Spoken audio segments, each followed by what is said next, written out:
proposait dans cette exploration de ces textes de saint Paul à travers le climat de ses épîtres, à travers le livre des Actes des Apôtres, ce livre, diront certains, de l'évangile de l'Église. C'est vrai que nous sommes dans la rencontre avec des thématiques fortes, tout un ensemble. On est plongé vraiment dans tout le climat, l'atmosphère des premières communautés, dans ces grandes mégapoles, à l'époque des grandes villes, qui étaient Corinthe en l'occurrence, mais aussi Éphèse et d'autres villes, que saint Paul, vous vous rappelez, donc vient visiter à travers un maillage d'églises, stratégiquement, et c'est de là donc il va venir à travers des lettres, à travers des informations, à travers des personnes donc avec lesquelles il est en lien pour pouvoir prendre soin vraiment, telle une mère et tel un père. Rappelez-vous cette vocation qui lui a été donnée d'être envoyé vers les nations à l'issue de cet événement bouleversant sur la route de Damas, cet éblouissement, et où là, au même moment, cette lumière plus radieuse, plus éblouissante que le soleil, avec cette voix du Seigneur, et puis d'emblée la vocation qui lui est donnée. Voilà, maintenant, va porter mon nom et évangéliser les nations. Et du coup, Paul va être confronté à des épreuves qu'on va retraverser tout à l'heure, enfin à travers des énoncés. Il va vraiment vivre des événements extrêmement forts, désormais au service du Seigneur, persécuté, maltraité, bastonné, rejeté, comme lui-même avait été persécuteur à un moment donné. Il va vraiment vivre ce moment de très fort au service du Seigneur désormais, avec de plus en plus de joie, de plus en plus d'abandon, et en même temps dans un désir de structuration des communautés. Et donc, dans ce cadre-là, je pense qu'il faut vraiment aussi rencontrer toutes les questions essentielles qui sont posées.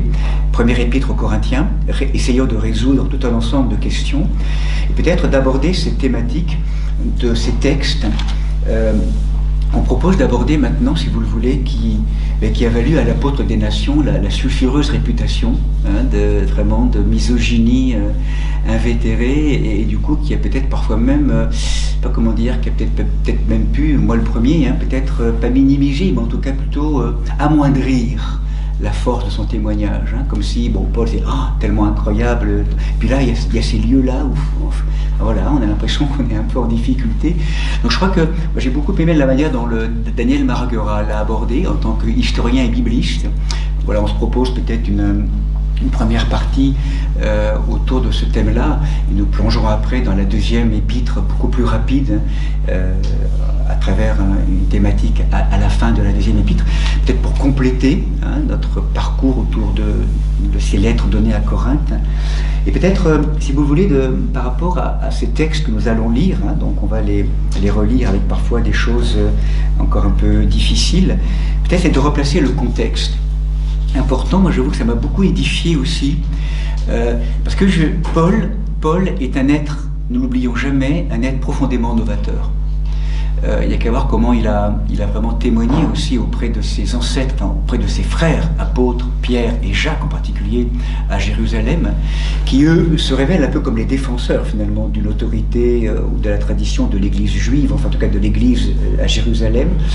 Et Paul n'a pas eu peur de bousculer en fait vraiment ses frères, plutôt ordonnés au monde hébreu, et du coup de vraiment vouloir interroger. Il innove, il est porteur de ce message d'incandescence auprès de ces communautés du monde, dans les nations. Il va vraiment le premier avec Barnabé signifier que la circoncision n'a pas à avoir lieu, c'est un non-sens pour les non-juifs.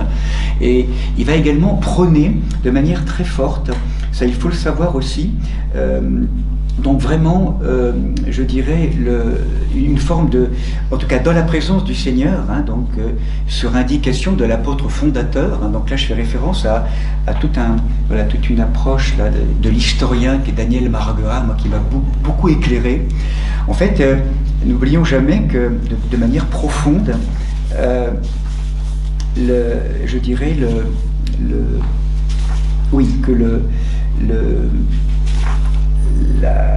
à aucun moment, je dirais, à travers ces différents de ce qui va se passer, Paul ne va céder en rien sur ce qu'il avait accordé, d'ailleurs en tant qu'apôtre fondateur de l'Église à Corinthe, et il accordait aux hommes et aux femmes une égalité de parole dans le culte. Sous condition, alors avec en particulier la notion de la prophétie, des prophètes, les femmes souvent parlaient en langue, elles étaient aussi dans des dimensions de l'aspiration, de prophétie. Ça, il ne faut jamais oublier ça, c'est que dans le contexte vraiment tel que l'apôtre Paul l'avait en fait posé dans le Seigneur, égalité de parole dans le culte.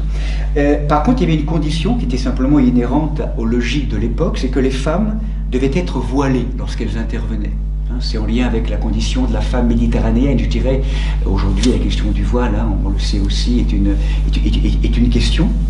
Donc, ce qui est important à entendre, d'abord, avant la question du voile, parce que c'est ça dont il va être question dans la première polémique, dans le chapitre 11 de la première épître, c'est donc vraiment de se rappeler que la mixité dans la communauté cultuelle chrétienne était une rareté à l'époque, dans les sociétés de l'époque et dans les dimensions traditionnelles. En particulier, par exemple, ces religions grecques et romaines étaient assez sexistes, à tel point que, par exemple, lorsqu'il y avait ce culte féminin dédié à Isis, par exemple, dans tous ces temples, qui étaient animés par des prêtresses, les hommes n'étaient que tolérés. Donc, et inversement, dans tous ces cultes plutôt de type plutôt masculin, culte d'Adonis ou de Dionysos, par contre, géré par des prêtres donc romains ou grecs, la femme, par contre, était juste aussi accueillie de manière un peu mitigée dans cette célébration. Donc du coup, on a l'impression quand même qu'il y a quelque chose de fort déjà dans la lisibilité cultuelle habituelle à l'époque.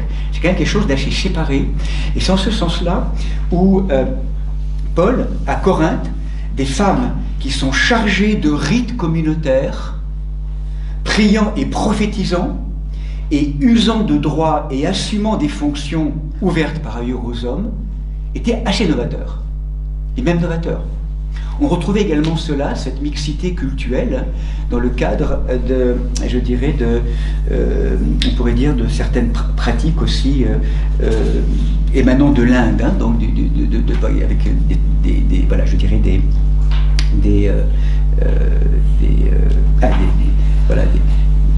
cette tradition, donc cette mixité religieuse, ce marché religieux qu'il y avait à Corinthe. Donc il y avait donc à côté de cela, donc vraiment à côté de ces inspirations plutôt orientales, donc ces communautés, quand même, il faut le savoir, ça, on l'oublie aussi, qu'il y avait vraiment là quelque chose d'audacieux qui avait été prôné par Paul. C'est-à-dire Paul, dans la dimension je dirais, du Seigneur, ce qu'il va faire, c'est que, et on va le voir, sur l'éthique de réciprocité en Église, sur la prière cultuelle des femmes et sur la parole prophétique, Paul, en fait, laisse vraiment la liberté, vraiment dans cette dimension en l'occurrence, il laisse, parce qu'il est fondé sur cette notion je dirais, de cette présence donc en Christ, dans le Seigneur, de ces charismes donnés, et dans la dimension cultuelle, donc prophétique et des charismatiques, les hommes et les femmes avaient la même place, vraiment. Ça, c'est important à entendre, historiquement, culturellement. Alors maintenant, on a l'impression qu'il va se jouer quelque chose de compliqué, c'est qu'il y a à la fois la dimension dans le Seigneur, c'est-à-dire cette notion, on va le voir à travers le texte, et puis après, un Paul qui aussi travaille à travers une culture profondément patriarcale de l'époque. Donc il y a à la fois, je dirais, l'idéalité du christianisme et du chrétien, où il n'y a plus ni homme, ni femme, ni juif, ni grec, ni hébreu, ni homme, ni homme libre et ni esclave. On l'a rappelé tout à l'heure, cette notion d'église inclusive, et pourtant, il y a aussi quelque part quelque chose de compliqué après, on le sait bien pour nous tous, c'est la notion de la réalité de l'incarnation, avec la dimension des cultes et la dimension de la pensée patriarcale, dans lequel aussi il a aussi grandi, et même signifie Daniel Margueret, intéressant, il y avait quelque chose d'étonnant aussi pour ces femmes dans la notion des femmes chrétiennes, c'est qu'il y avait à la fois quelque chose qui était étonnant, il parle de ce qu'on appelle une dissonance de statut, où en fait, il y avait une difficulté pour ces femmes à l'époque d'être socialement soumises et en même temps religieusement libres. C'était cette espèce de décalage qu'il y avait, dans la culture ambiante, il y avait quand même cette notion globalement, dans ce monde romain, grec et également donc, dans cette culture religieuse juive, quelque chose d'un assujettissement de la femme à l'homme, de les cultures en fait qui étaient donc de cet Orient en fait. Hein. Donc ce qui va se passer donc à travers la question du voile, c'est la chose suivante. Donc je vais alors lire le texte et puis on va essayer de mieux l'appréhender dans ce contexte-là. Où, donc Paul, chapitre 11, verset 2, hein, je vous félicite de vous souvenir en moi en toute occasion. Et là, voilà, commence en fait une diatribe, toute une démonstration qui va un peu grincer, mais en même temps qui était inhérent à l'époque, à ce qu'était la culture patriarcale, et en lien avec une interprétation de la Genèse, chapitre 1, rappelez-vous, et 2, où en fait cette notion, heureusement aujourd'hui remise un peu en cause, ou une autre interprétation possible, ce fameux côté ou côte, hein, où la femme sort de la côte à travers les notions donc en Genèse 1 et 2, où il y avait cette habitude, enfin, de considérer que la femme était secondaire, en fait, hein, par rapport à l'homme qui venait en premier, dans une interprétation qui était littérale et qui était courante à l'époque, hein, dans la notion culturelle, encore une fois, hein, essayant de replacer l'histoire dans la notion choquante aujourd'hui, très clairement, en tout cas, à beaucoup remettre en question, mais en tout cas, de l'époque. Et donc, là, il arrive, je veux pourtant, et que là, ce que fait Paul aussi à travers différentes choses, il a aussi remis en place des hommes un peu avant par rapport à des logiques de comportement, par rapport au procès, par rapport aussi à un homme qui était en relation incestueuse avec la femme de son père qui était mort. Donc là il va recadrer très fortement aussi l'homme, hein, dans des logiques très fortes au niveau de remise en place. En fait, ce qu'il dira un peu plus tard, Paul, il va dire Dieu n'est pas un Dieu de désordre, mais un Dieu de paix. Donc en fait, dans ces proliférations, dans ces notions de, je dirais, tout un ensemble d'événements qui vont se passer, dans la démesure peut-être de comportements et d'hommes et de femmes, Paul remet de l'ordre. En tout cas, il essaie par cette lettre de replacer un peu les choses.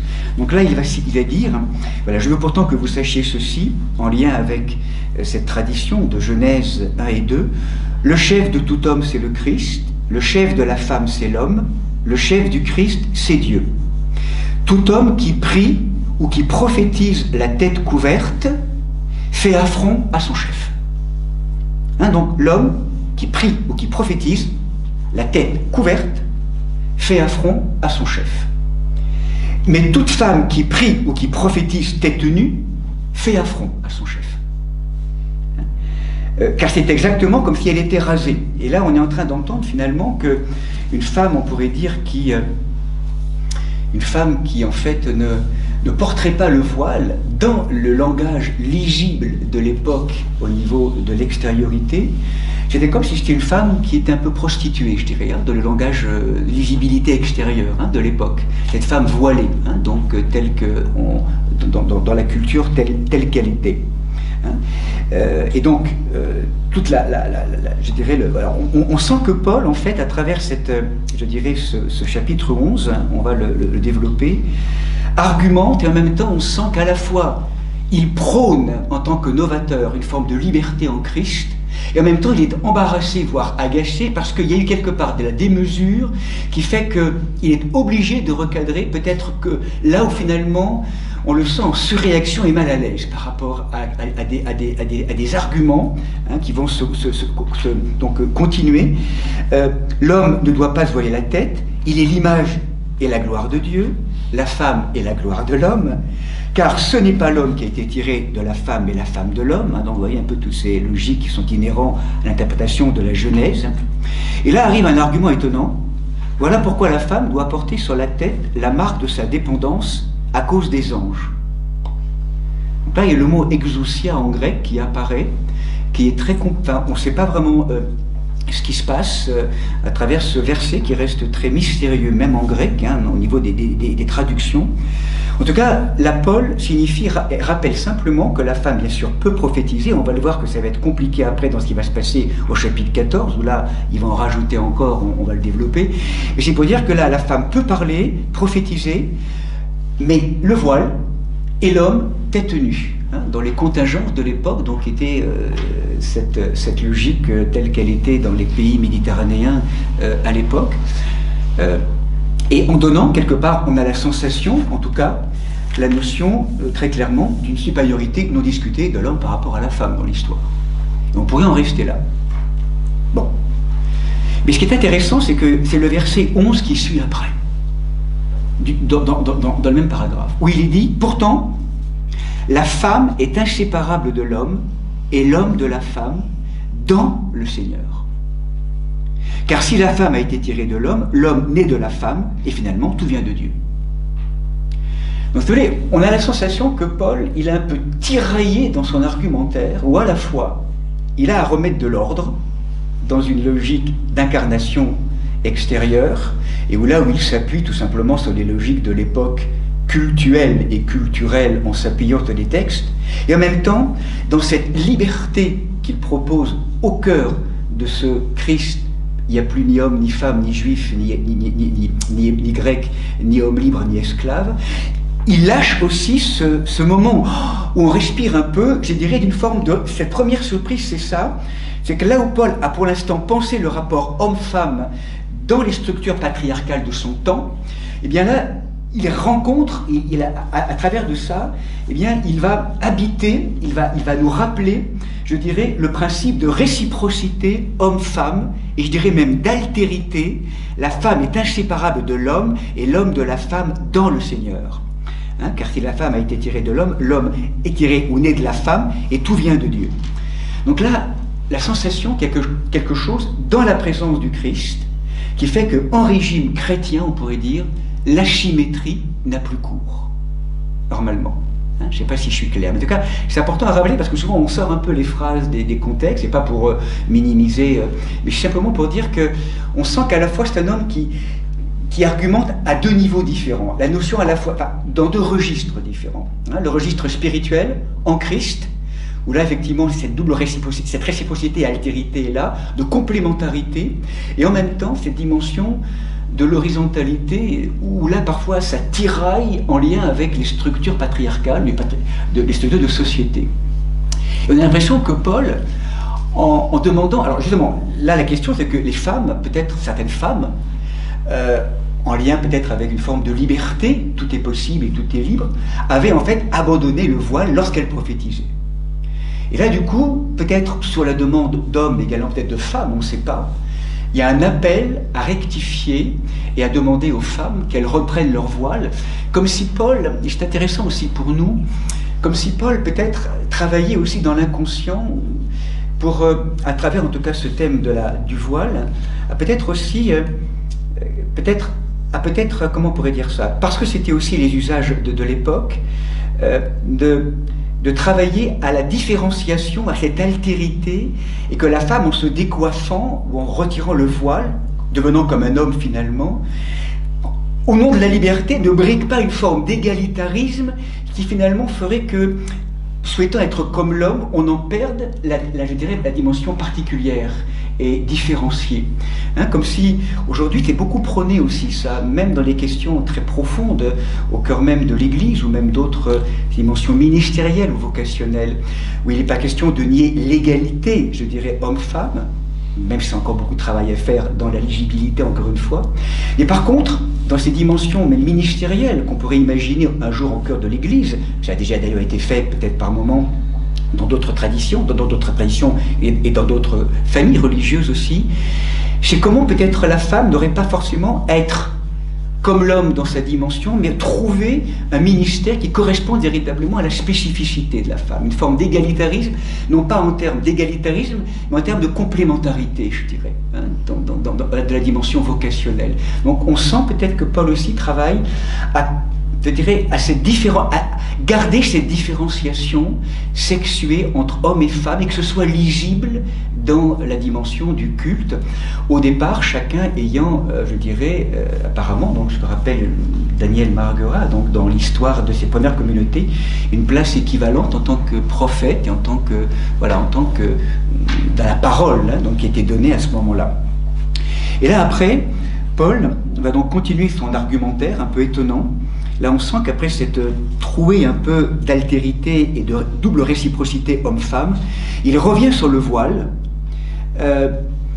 Jugez par vous-même, est-il convenable qu'une femme prie Dieu? La nature elle-même ne vous enseigne-t-elle pas qu'il est déshonorant pour l'homme de porter les cheveux longs? Oh, raté, mon Dieu, cheveux longs. Tandis que c'est une gloire pour la femme, car la chevelure lui était donnée en guise de voile. Vous voyez, des arguments un peu, on se perd un peu là-dedans à un moment donné. Donc en fait, très clairement, l'homme dans la tradition romaine, gréco-romaine, est habitué à avoir des cheveux courts. Donc l'homme avec des cheveux longs, ça va pas. Il y a quelque chose qui ne va pas à l'époque. Hein, alors étonnant quand même quand on voit la tradition juive, hébreu, avec tous ces êtres qui avaient des cheveux quand même assez longs. Enfin, donc, mais en tout cas, il nous rappelle que la nature elle-même ne vous enseigne-t-elle pas qu'il est déshonorant pour l'homme de porter des cheveux longs? Là, on sent que l'argumentaire, je sais pas, est très, très faible en fait. Hein. C'est un truc qui était un peu dans les hauteurs, là, puis d'un seul coup, plaf, ça retombe sur quelque chose, on ne sait pas trop ce qui vient là. Et du coup, il finit par un truc assez péremptoire: si quelqu'un se plaît à contester, nous n'avons pas cette habitude, et les églises de Dieu non plus. Top, point barre. On arrête là. C'est-à-dire qu'à un moment donné, c'est voilà, on le sent gêné aux entournures, Paul. On le sent gêné. Il y a une espèce d'acte d'autorité qui est là. Après toute une dimension aussi où il argumente en s'appuyant sur des logiques culturelles, religieuses, en même temps, cette trouée de l'altérité homme-femme, et après cette notion où là, eh bien, à travers des arguments assez faibles, à court d'arguments, eh bien, Paul, je dirais, je crois que je rejoins bien ce climat dans lequel, je dirais, le décrit Daniel Marguerat, en fait, un embarras. Il est embarrassé. Parce qu'il aimerait vraiment, je crois, Paul, en tant que novateur, il aimerait que vraiment cette réciprocité, cette égalité d'hommes et de femmes, vraiment dans la parole. Mais je crois que là, au niveau simplement des structures patriarcales, et peut-être aussi parce qu'il y a des logiques simplement aussi de démesure, d'hommes et de femmes aussi, très clairement, dans la mesure où, à un moment donné, ce qui s'est passé aussi, et ça va rejoindre, je dirais, la deuxième, qui est encore peut-être plus violent et brutal, hein, au niveau pastoral, ce moment donc qu'on va rejoindre maintenant, c'est qu'on a la sensation que Paul, à un moment donné, fait face aussi à une, comment je pourrais dire ça, à une, je dirais, à une notion où finalement les hommes, mais aussi les femmes, vont voir un peu le charisme, je ne sais pas comment dire, à un moment donné, ce qu'il est dit, c'est que dans la liturgie ou dans le culte qu'il y avait chez les chrétiens, il y avait toujours une partie qui était une partie qui était dédiée aux prophètes, aux prophétesses qui parlaient à travers ce don charismatique. Mais force est de constater qu'assez rapidement, en fait, tout ça a assez dégénéré parce que c'était plus vraiment l'Esprit Saint qui parlait. En fait, c'était un peu délirant et il y avait des débordements. Et donc, c'est vrai que quelque chose a été recadré très fortement. On est vraiment dans cette perspective-là aussi. Hein, c'est que quand c'est pas assez cadré, ou quand c'est pas accompagné, quand c'est pas peut-être une manque de maturité, ou peut-être même de débordement aussi qui est là. Et donc, très clairement, Dieu n'est pas un ordre, n'est pas de désordre, mais de paix. Et donc, on sent qu'il y a quelque chose de trop, de démesuré, qui va donc être finalement recadré. Et là, c'est ce qui explique l'autre parole qui a eu des conséquences, je pourrais dire, tout un slogan qui a été, je dirais, ce silence imposé aux femmes, hein, donc qui a été quelque chose d'assez, vraiment, avec une pastorale assez difficile, enfin, un peu difficile, hein, douloureuse, dans le contexte, repositionnons-le, donc maintenant du chapitre 14, hein, dans le culte et dans l'Église. Rappelez-vous ce moment, comme cela se fait dans toutes les églises des saints, que les femmes se taisent dans les assemblées. Elles n'ont pas la permission de parler. Elles doivent rester soumises. Comme dit aussi la loi, puis là c'est très évasif ce que dit Paul, si elles désirent s'instruire sur quelques détails, qu'elles interrogent leur mari à la maison. Il n'est pas convenable qu'une femme parle dans les assemblées. Bon. Là c'est contradictoire. Par exemple, avec ce que dit Paul, le chapitre 11, où il dit que les femmes peuvent prophétiser. C'est pour ça qu'on sent bien que là, il y a quelque chose où il est un peu débordé. Enfin, il y a un lieu où, quelque part, dans le chapitre 11, il dit vraiment si les femmes prophétise, hein, mais par contre qu'elle se couvre la tête, mais par contre qu'elle prie, qu'elle prophétise donc avec le voile. Et là maintenant c'est carrément, elles n'ont même plus le droit de parler. 3 chapitres après. Oh. 3 chapitres après. Voilà. Et donc il n'est pas convenable qu'une femme parle dans les assemblées.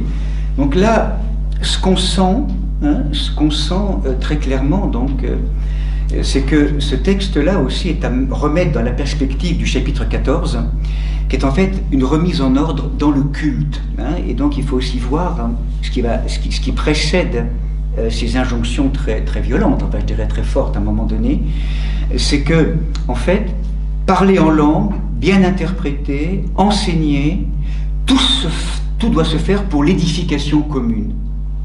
Parle-t-on en langue, que deux le fassent, 3 ou plus, l'un après l'autre, et que quelqu'un interprète.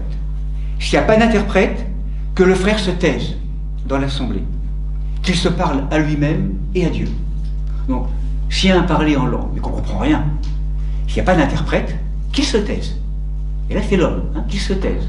C'est donc, et là donc, parce que voilà, ça sert à quoi une langue qu'on ne comprend pas, donc il faut interpréter les langues. Donc du coup, il se le dit à lui-même ou à Dieu. Quant aux prophéties, que 2 ou 3 prennent la parole, que les autres jugent, et si un assistant reçoit une révélation, et normalement là, les hommes et les femmes hein, sont concernés, celui qui parle doit se taire. Vous pouvez tous prophétiser chacun à votre tour, pour que tout le monde soit instruit et encouragé. Le prophète est maître de l'esprit prophétique qui l'anime. Dieu n'est pas un Dieu de désordre, mais un Dieu de paix. Et c'est là où arrivent les versets concernant que les femmes se taisent. Donc, ce qui se passe hein, en conclusion de cette notion, hein, c'est que il faudrait vraiment se rappeler hein, qu'à travers ces paroles qui sont dites, en tout cas qui sont écrites de la part de Paul, dans l'arrière-plan, il ne cède en rien sur l'éthique de la réciprocité homme-femme dans le Seigneur, ni sur la prière et la prophétie cultuelle des femmes, ni leurs paroles prophétiques, avec la condition du voile. Et puis, eh bien, ce qui se passe maintenant après, c'est qu'on a la sensation, en fait, que Paul, je dirais, face au débordement, peut-être agacé et embarrassé, on va dire, va surréagir. Voilà. Moi, j'aime bien cette approche d'un homme, finalement, qui est humain et qui a en gestion ou en accompagnement structurant un groupe et qui, à un moment donné, étant absent du lieu où il est, va poser des directives qui peuvent paraître, je dirais, difficile. Dans son cœur, peut-être que ce n'est pas forcément ces directives qu'il voudrait donner, mais quand même temps dans la raison, pour structurer, je dirais, l'édifice et le culte, il va être invité à poser. Et s'il surréagit, c'est que sans doute, en fait, il pressent un danger dans la communauté. À travers peut-être quelque chose qui pourrait être même déviant ou démesuré. Et donc, c'est vrai que ça peut apparaître une parole très, très rude, très difficile. Et en même temps, je crois qu'aussi, ce qui se passe à Corinthe, ça aussi, je pense que c'était aussi une erreur, c'est de vouloir en fait en faire une généralité dans toutes les églises, par ailleurs. Hein, je crois que c'est vraiment, Paul est convoqué là pour régler un cas particulier de débordement à Corinthe, et ce ne sera pas du tout le cas parfois dans d'autres églises. Donc là, on va donc du coup projeter, à juste titre peut-être, cette figure hein, de Paul vraiment en difficulté, mais qui, voilà, et je pense que c'est une réalité, en tout cas là il y a quelque chose effectivement de difficile à entendre pour les temps actuels, hein, enfin même pour chacun d'entre nous, et qui pourtant dans le contexte, moi me paraît intéressant à resituer comme étant une tentative de l'apôtre à répondre de manière peut-être maladroite, excessive, suractive, suragissante, à un ensemble de débordements et appelant à une forme de rectification. Hein, voilà, donc je crois que voilà, on pourra peut-être développer, ou si vous voulez préciser un petit peu tout cela tout à l'heure, lorsqu'on aura cette interactivité un peu plus droite, hein, ensemble. Donc cet apôtre novateur on pourrait dire, est débordé un peu par l'enthousiasme de ses fidèles, on pourrait dire, et qu'il lui faut à la fois ne pas se dédire et en même temps rectifier, tenir ensemble, je dirais, voilà, dans le Seigneur et en même temps dans le processus de l'incarnation. Et donc du coup, ça me permet maintenant, dans la deuxième partie, d'aborder ce thème peut-être plus rapide qu'on va aborder, parce que, ayant envoyé cette lettre aux Corinthiens, on pourrait dire que l'envoi de la lettre n'a rien arrangé. Au contraire. Au contraire. La situation, très clairement, s'est aggravée à Corinthe, qui finalement, on pourrait même dire, dégénère en crise ouverte entre l'apôtre et sa communauté. Il est dénigré, il est mis en cause, et Paul est acculé. Alors, apparemment, il y a une autre lettre qui a été envoyée, qu'on n'a pas forcément, mais en tout cas, on sent vraiment que cette première lettre, où il a voulu rectifier, remettre de l'ordre et replacer les choses, parmi les hommes et les femmes, donc très clairement, voilà, il y a quelque chose qui se passe. Paul, et c'est ça qui est très touchant, on pourrait, bon, peut-être pas l'approfondir, on a approfondi un petit peu la première, la deuxième, je vais peut-être simplement rejoindre la dernière partie de l'épître, en lien avec le temps et peut-être aussi la densité d'information. Mais la deuxième épître aux Corinthiens est une épître très touchante, parce que là, c'est peut-être l'épître où Paul va être le plus, comment dire, peut-être le plus passionné ou le plus émotionnel, je ne sais pas comment dire. Il va répondre en fait, voilà, de manière très touchante, avec des arguments, et on peut dire qu'il va réagir en fait à différentes attaques qui lui sont faites, émanant de sa communauté, mais pas que. Aussi très clairement de la part il va le nommer comme des super apôtres, ou se prétendant comme des super apôtres, très clairement du milieu judaïque, ou en tout cas de communauté, ou d'une branche ou d'une aile un peu particulière, qui va dénigrer même l'enseignement de Paul. Hein, il va vraiment être même dénigré et parfois humilié, avec des êtres qui l'attaquent, très clairement. Des êtres en fait qui se présentent comme des êtres avec des super pouvoirs un peu charismatiques, extatiques, enfin qui, je pense, impressionnent la communauté des Coptes de Corinthe. Finalement, du coup, où on regarde, Paul paraît un être pas très signifiant, ou je dirais même un peu pauvre, et même peut-être, enfin, voilà, un peu à remettre en question.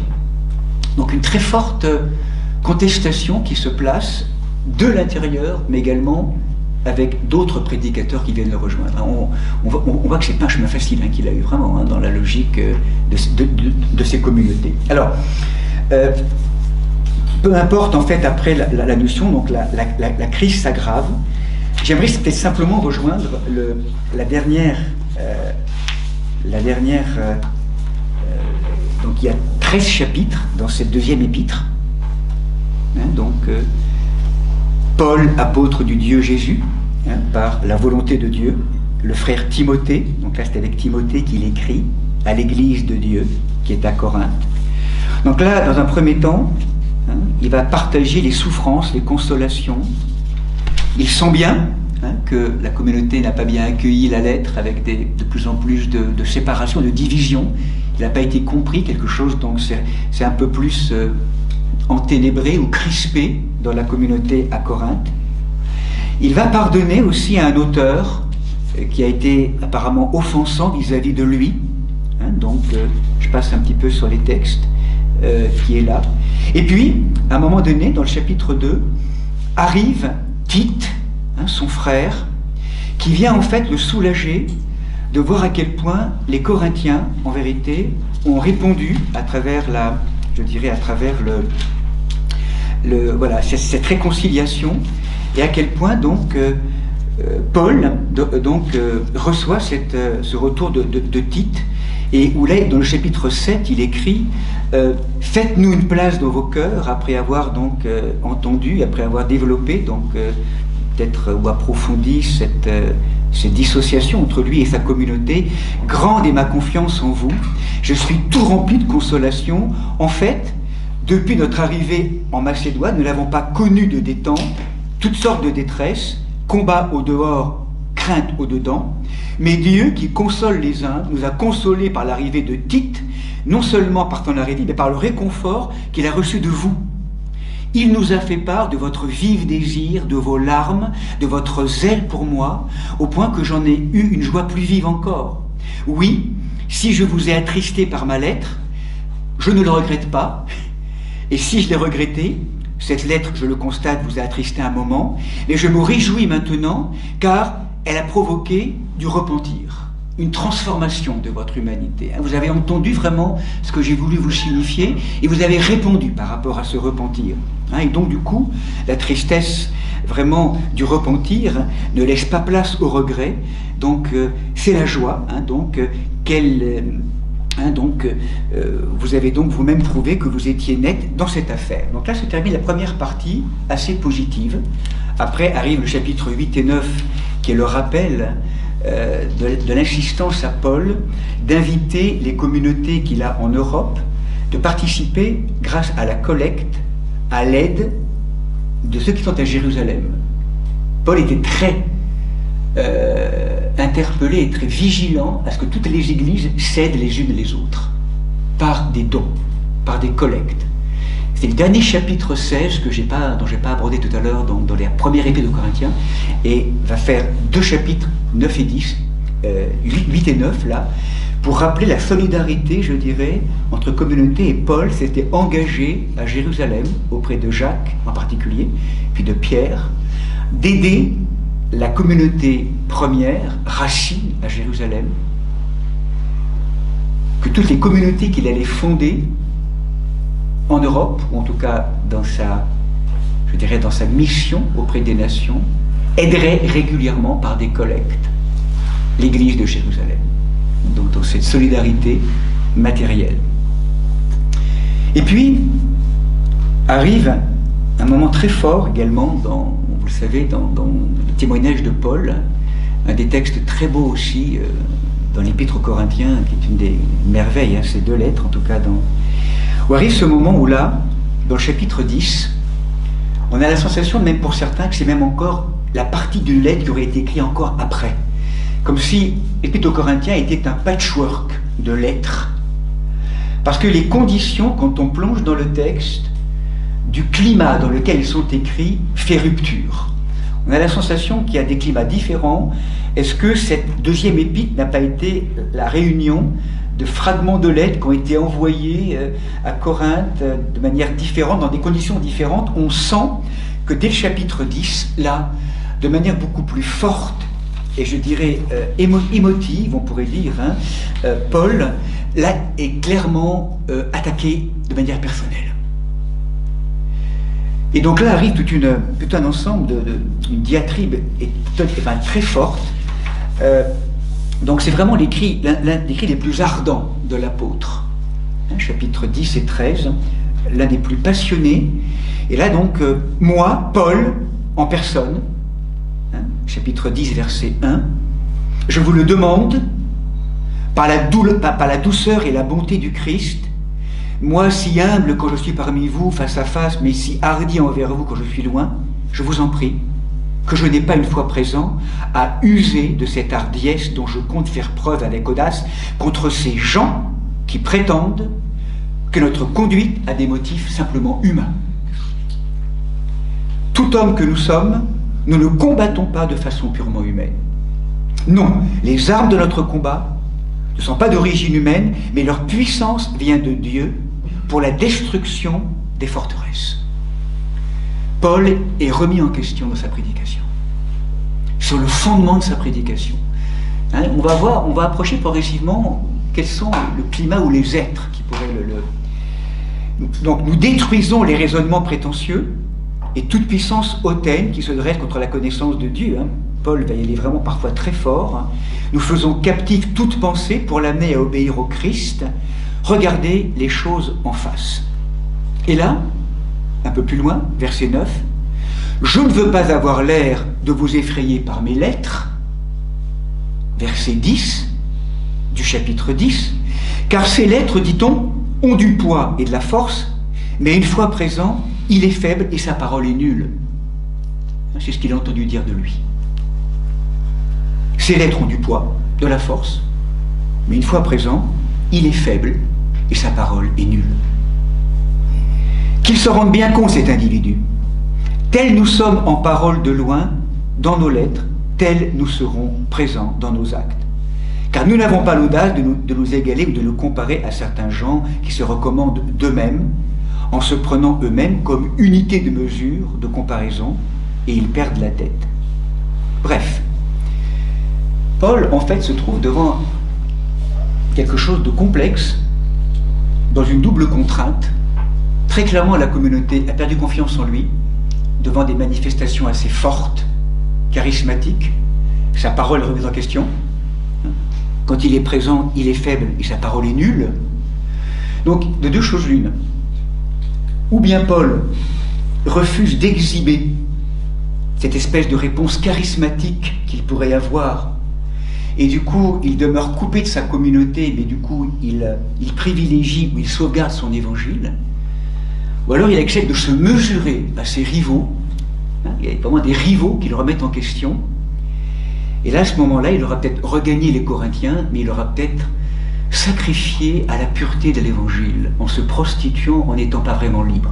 Et là, eh bien, il va entrer dans une espèce de logique absolument inouïe, dans lequel il va entrer maintenant, qui est en fait nommé chapitre 11, je finirai par là à travers la conclusion qui est bouleversante pour nous. « Ah, si vous pouviez supporter de moi un peu de folie !» Le discours du fou. Il va prendre un revers avec un argumentaire assez étonnant, où on sent que c'était la dernière chance, on pourrait dire, et où là, eh bien, il rappelle à ces personnes de Corinthe: « Je vous ai fiancé à un époux unique, pour vous présenter au Christ comme une vierge pure. Mais j'ai peur, comme le serpent séduisit Ève par sa ruse, que vos pensées ne soient corrompues loin de la simplicité due au Christ. » En effet, si le premier venu vous prêche un autre Jésus que celui que nous avons prêché, ou bien si vous accueillez un esprit différent de celui que vous avez reçu, vous le supportez fort bien. J'estime pourtant n'avoir rien de moins que ces super apôtres. Nul pour l'éloquence, d'accord. Mais pour la science, c'est autre chose. En toutes et de toutes les manières, nous vous l'avons montré. Donc là, Paul va maintenant, quelque part, se faire une forme d'éloge de lui-même, à travers un procédé, je dirais, étonnant, à la fois pour s'enorgueillir, mais c'est pas s'enorgueillir d'un point de vue égotique, c'est vraiment pour rappeler à ces êtres, là où justement ils sont un peu impressionnés par la dimension charismatique, solaire et peut-être très, très spectaculaire de ces super apôtres qui viennent le combattre, Paul, dans cette stratégie bouleversante, va à ce moment-là rejoindre le discours de la croix. Après. Mais d'abord, il va rappeler, en fait, je le répète, que l'on ne pense pas que je sois fou, ou bien alors accepter que je sois fou, mais ce que je vais dire maintenant, je ne le dis pas comme en pleine folie, selon le Seigneur, dans mon assurance d'avoir de quoi me vanter. Puisque beaucoup se vantent de leur avantage humain, moi aussi, je vais me vanter, mais en partant, je dirais, de ces actions qui sont totalement ordonnées au Christ, dans la fierté d'appartenir au Christ. Et qu'est-ce qui s'est passé? Vous supportez qu'on vous asservisse, qu'on vous dévore. Je dis à notre honte, comme si nous avions été faibles. Ils sont hébreux, moi aussi. Israélites, moi aussi. De la descendance d'Abraham, moi aussi. Ministre du Christ, je vais dire une folie, moi bien plus. Dans les fatigues, bien davantage. Dans les prisons, bien davantage. Sous les coups, infiniment plus. Dans les dangers de mort, bien des fois. Hein, on sent que là, Paul témoigne du fond de son être, avec ses tripes, on pourrait dire.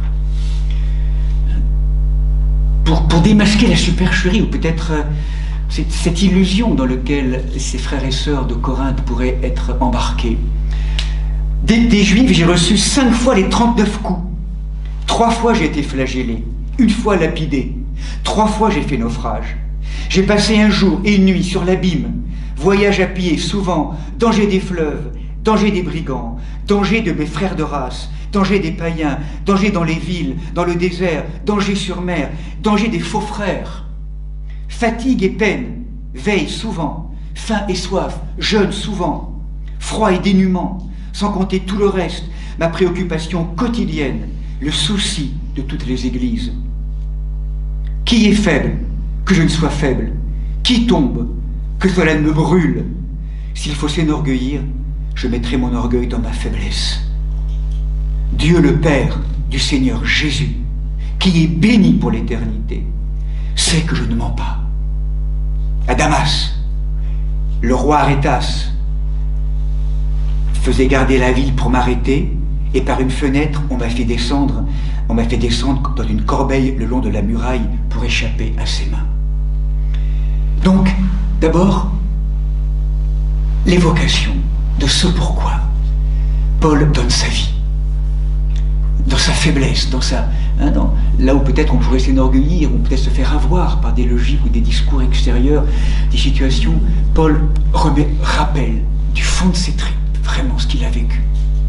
Ça, c'est la première chose. Deuxième argument qui arrive, qui est un argument peut-être plus positif, enfin en tout cas peut-être merveilleux, c'est il va transmettre à ses Corinthiens l'expérience charismatique qu'est la sienne. Il faut s'enorgueillir, c'est bien inutile. Pourtant, je vais en venir aux visions et révélations du Seigneur. Je connais un homme en Christ qui, voici 14 ans, était-ce dans son corps? Je ne sais. Était-ce hors de son corps? Je ne sais. Dieu le sait. Cet homme-là fut enlevé jusqu'au 3e ciel. Cet homme-là, c'est Paul, bien sûr, c'est lui. Pour dire, mais des expériences de lumière, vous en voulez? Voilà. Et je sais que cet homme, était-ce dans son corps? Était-ce sans son corps? Je le sais, Dieu le sait.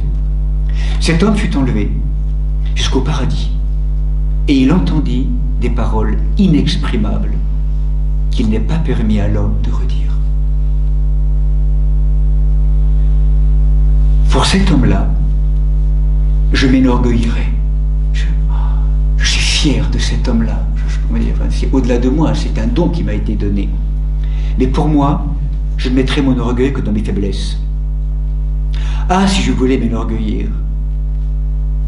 Mais je m'abstiens parce qu'on n'est pas sur mon compte, pour qu'on n'ait pas sur mon compte une opinion supérieure à ce qu'on voit de moi.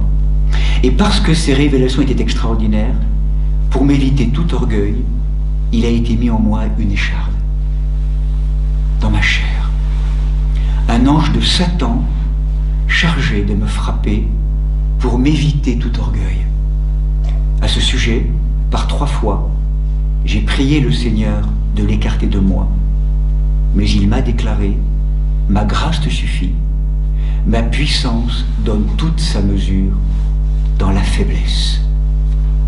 Aussi mettrai-je mon orgueil bien plus tôt dans mes faiblesses, afin que repose sur moi la puissance du Christ.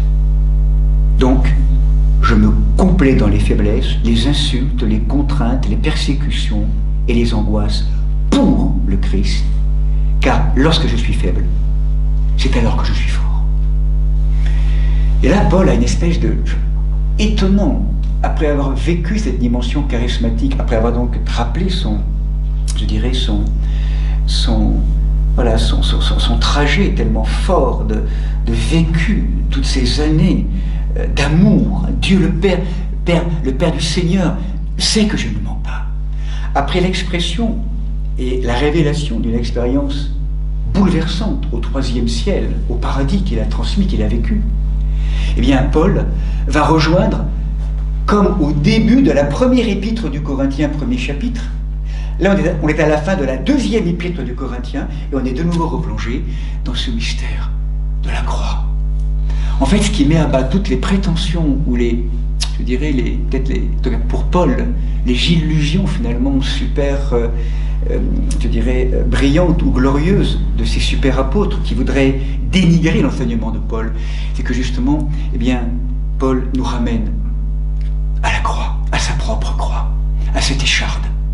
Il y a une écharde dans ma vie, dans mon cœur, une blessure où je ne sais pas faire.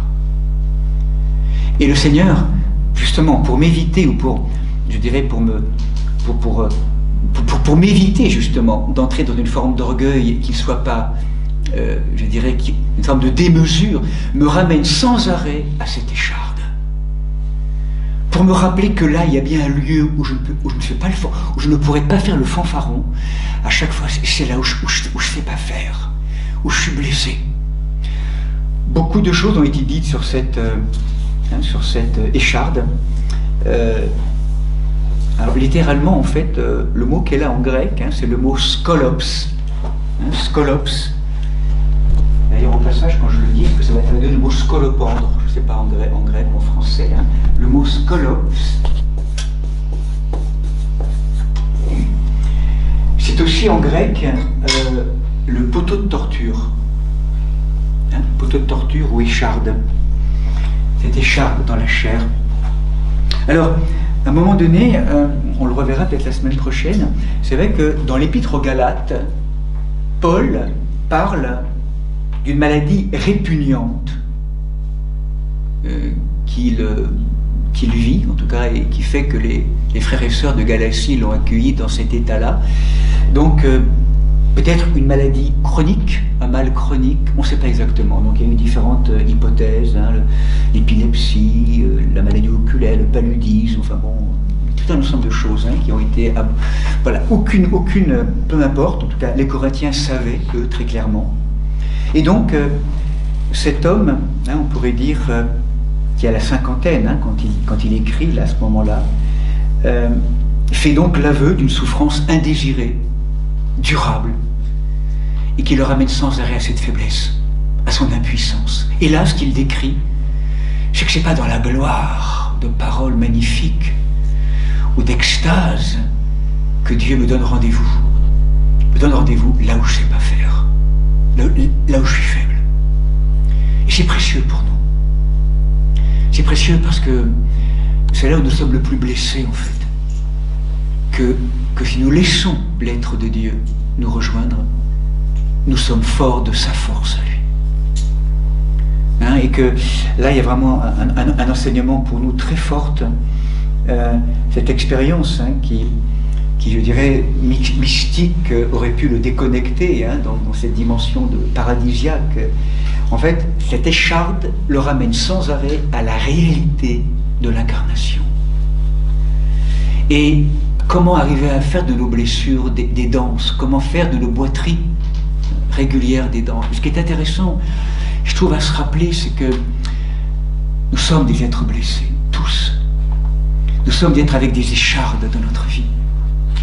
Et c'est vrai que dans la manière dont on va mettre en place des processus de survie, vous le savez bien, dans nos logiques inconscientes et plus ou moins conscientes, on a tendance un peu à, je dirais, à protéger, à dénier, ou même, je dirais, à recouvrir, en fait, cette blessure et cette écharde dans notre vie.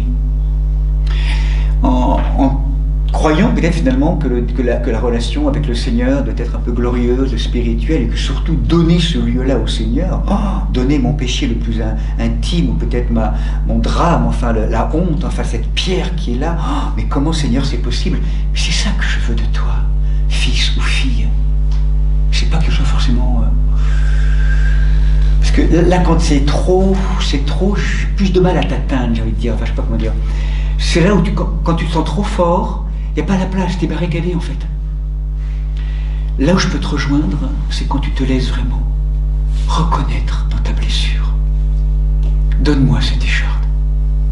Donne-moi ta faiblesse. Ce que nous dit le Seigneur, en fait, c'est sois plus simple avec ta faiblesse. Sois plus simple. Je t'aime. Là, blessé, brisé, fragilisé. Et si tout simplement tu me donnes cette blessure et que tu me laisses agir là, blessure qui va toujours te ramener à un lieu d'humilité, c'est aussi peut-être pour cela que tu as, en tout cas si tu veux donner du sens, c'est peut-être aussi pour cela, parce que dans ce lieu-là, tu sais que tu ne peux rien faire. Je ne sais pas si ça vous connecte avec certains lieux de vous, ces lieux d'impuissance. c'est là où, lorsque je suis faible, lorsque moi est faible, lorsque moi diminue, lorsque moi ne sais plus, alors toi, Seigneur, je peux te laisser être fort en moi. Je crois qu'il y aurait tout un programme, je dirais, psycho-spirituel, je dirais, d'un travail énorme. C'est comme si finalement tout notre travail, c'est vrai que, pas comment dire, c'est comme si le travail, on l'a souvent dit en fait, c'est à la fois de faire et en même temps de se laisser être défait dans ce lieu-là pour l'ouvrir au Seigneur et dans ce retrait le laisser, le laisser être grand. Il n'y a rien à rajouter en fait, c'est toujours soustraire, la soustraction.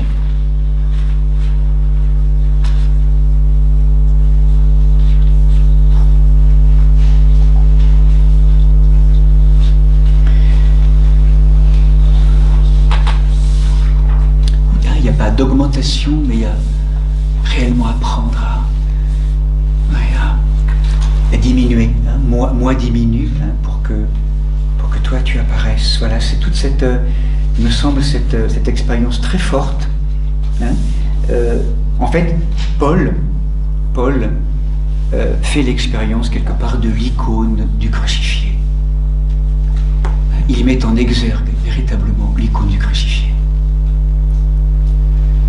Un autre homme qui va aussi le vivre, vous le savez, en son temps, pratiquement 12 siècles après, c'est Saint François d'Assise, Saint François, où il va vraiment incarner dans son histoire, dans sa vie, cette présence qu'il a tellement contemplée toute sa vie, l'expérience du Christ crucifié, où à la fois, en posant cette question à l'Alverne, 2 ans ou 3 ans avant de naître au ciel, devant cette grotte, le matin, un peu après la fête de la exaltation de la Sainte Croix, donc pour préparer cette fête, et même un peu après, de les années 1220, 1221.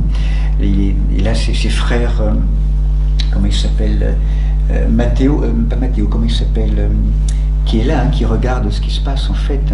François qui supplie le Seigneur à genoux devant la grotte, au moment d'Alverne, de précipice qui est là, avec cette grotte-là. Et là, il y a « Seigneur, montre-moi ce mystère de l'amour, que je puisse le vivre dans ma chair. Je veux aller jusqu'au bout, m'abandonner totalement. Montre-moi ce mystère d'amour, jusqu'où tu as aimé. » Cette notion d'amour est là. Le frère qui est là, alors comment il s'appelait ce frère, peu importe, je ne sais plus maintenant, en tout cas il voit arriver sur François, François le dit aussi, une boule de feu qui descend du ciel, comme un séraphin. Cette expression-là, on l'a bien entendu à l'Alverne quand on était en pèlerinage. La boule de feu. Et ce feu, en fait, ce séraphin, c'était un lit où il y avait un homme crucifié qui était là. Et là, François, il reçoit ça. Voilà. Et ce frère témoigne, ébloui qu'il est, François. La lumière se retire de François.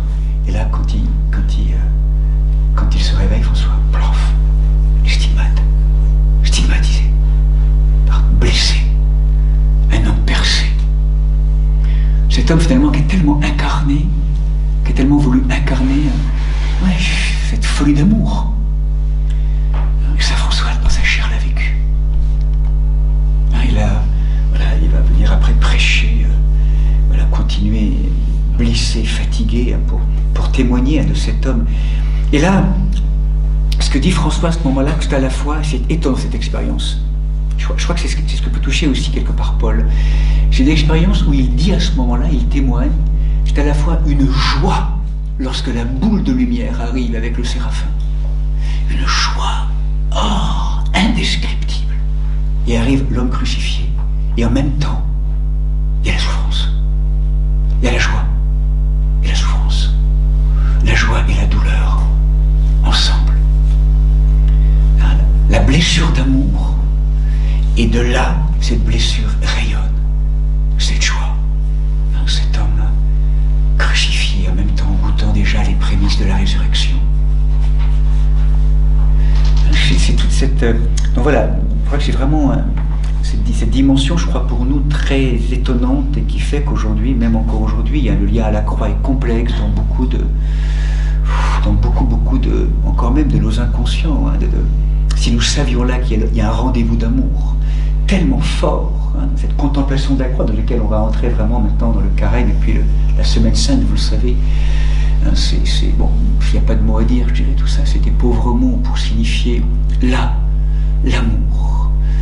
L'amour et l'amour à la fois qui souffre de ne pas être aimé. Je ne sais pas comment dire ça. Dans la solidarité à l'humanité, il y a à la fois l'amour qui se donne et en même temps l'amour qui n'est pas aimé. C'est crucifiant. Comment c'est possible que la matière qui a été créée pour être aimée ne puisse pas recevoir l'amour, ne veuille pas recevoir l'amour? Donc c'est dans ces lieux-là, en fait, c'est mystérieux pour chacun d'entre nous, où je dirais que dans ce lieu de l'Écharde, hein, je l'avais signifié la semaine dernière à travers la question d'une d'entre nous, j'aime beaucoup là, ce qu'a développé justement un prêtre contemporain qui est aussi psychanalyste, je crois qu'il était à l'époque dans le diocèse d'Aix-en-Provence, hein, qui est le père Noël, Jean-François Noël. Hein, dans ce livre que peut-être certains ont lu, hein, je l'ai quand même régulièrement cité, hein, donc, qui s'appelle d'ailleurs La sainteté ordinaire, la voie de l'Écharde. Et que c'est vraiment là, dans notre Écharde, qu'est la sainteté. Hein, et là, on reprendrait l'image aussi que j'avais déjà déposée, donc je m'excuse pour si je me répète un peu, mais je dirais très emprunté dans le langage de la nature, dans le langage des mers, hein, des océans, de sœur huître. Et sœur huître, hein, lorsqu'elle bâille avec ses coques, elle bâille, mais là, paf, il y a un truc qui arrive dans le bâillement, elle rentre, bon, il y a un truc qui lui fait mal, comme une écharde, comme un poteau, enfin, comme un truc brûlant, comme piquant qui la pique en fait. Elle referme les valves, elle veut faire sortir la valve, et puis vous savez ce qui se passe en fait, hein, c'est que c'est autour de ce corps étranger et de cette écharde tellement forte qu'elle va créer de la nacre. Et ce qu'elle va offrir au monde de plus beau qu'est la perle part de ce lieu blessé en fait, qu'elle recouvre de nacre. C'est pour ça que je trouve cette intuition très forte que le lieu de l'Écharde pour nous, c'est notre lieu d'usine ou d'artisanat ou d'atelier à nacre. Intéressant, enfin c'est là, la nacre. Là où je ne sais pas faire. C'est le lieu, je dirais, de la sainteté en devenir. C'est pour ça que j'avais été très étonné, enfin, c'est pour ça de tout un jour, dans un enseignement que j'avais entendu de la part d'un médecin, hein, qui, là où est la blessure, là est la mission. C'est intéressant, enfin, cette notion un peu de réfléchir, hein, par rapport à ça. Une sentence un peu. Là est la vocation, je dirais, en devenir. C'est là, dans la grâce de Dieu, il y a quelque chose d'une rencontre très forte. Hein. Donc là, je crois que c'est vraiment tout ça à laquelle nous conduit vraiment, hein, donc voilà, donc du coup Paul va continuer et donc à travers cet épître aux Corinthiens, donc saluez-vous mutuellement par un saint baiser, hein, tous les saints vous saluent, donc avec des paroles aussi dans l'énergie du désespoir, enfin, en tout cas de la prédication. Paul vraiment se donne, hein, à ce niveau-là. Alors c'est vrai que certains pourraient être étonnés de la polémique de Paul, hein, qui est radicale, hein, qui est sans concession par rapport, sans compromis possible, hein, donc c'est quelque chose de très fort. On a la sensation finalement que Paul, hein, donc à travers aussi cette violence, pratiquement de l'amour, hein, qui est là, a une façon très exclusive, presque radicale, hein, de défendre son évangile. En tout cas, l'évangile, qui est la manière dont il l'a reçu, hein, alors, non seulement des anciens, mais aussi dans l'expérience qu'il a. Paul, finalement, il est en train quelque part de témoigner au plus fort de lui d'une expérience qu'il a vécue dans sa chair. Hein, et là, c'est Damas. Cette expérience d'éblouissement et de révélation de Damas contient tout cela. Donc ça, dans sa chair, il y a un lieu où ça, on peut pas le dédire de ça, c'est pas possible. Hein, donc il parle avec ses tripes, et donc on peut dire, donc là je témoignerai aussi de ce que dit Daniel Barguera pour conclure. Hein. Finalement, c'est que la crise corinthienne, on pourrait dire, et on finira là-dessus, peut-être nous dévoile aussi un Paul sur l'homme qu'est Paul, ce saint incandescent, totalement choisi par le Seigneur, comme apôtre des nations, une parole vraiment d'une telle force, et jusqu'à même dire qu'aujourd'hui, si vraiment on veut retrouver, je crois, la force et la chaleur des premières communautés chrétiennes, de la vie en Christ, retrouver Saint Paul, et vraiment relire Saint Paul, est extrêmement important pour nous aujourd'hui. Hein.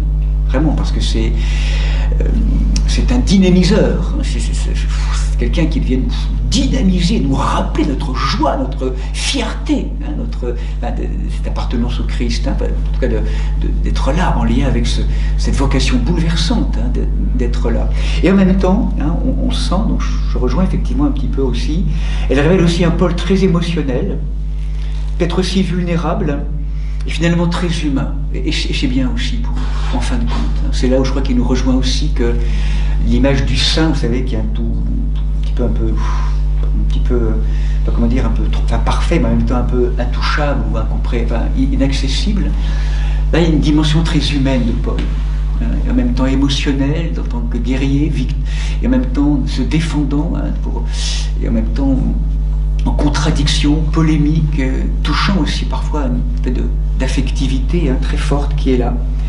Et donc, voilà, hein, cette force qui est là.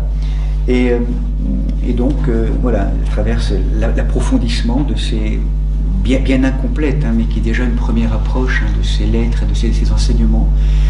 Donc, ce sont apparemment les 2 lettres qui ont été écrites après les Thessaloniciens. Et donc, Paul écrit d'Éphèse. Puis après, il va rejoindre Corinthe, sans doute dans le 3e voyage missionnaire. Certains disent même qu'il y aurait eu 6 ou 7 lettres écrites à Corinthe. Hein, sachez-le, historiquement.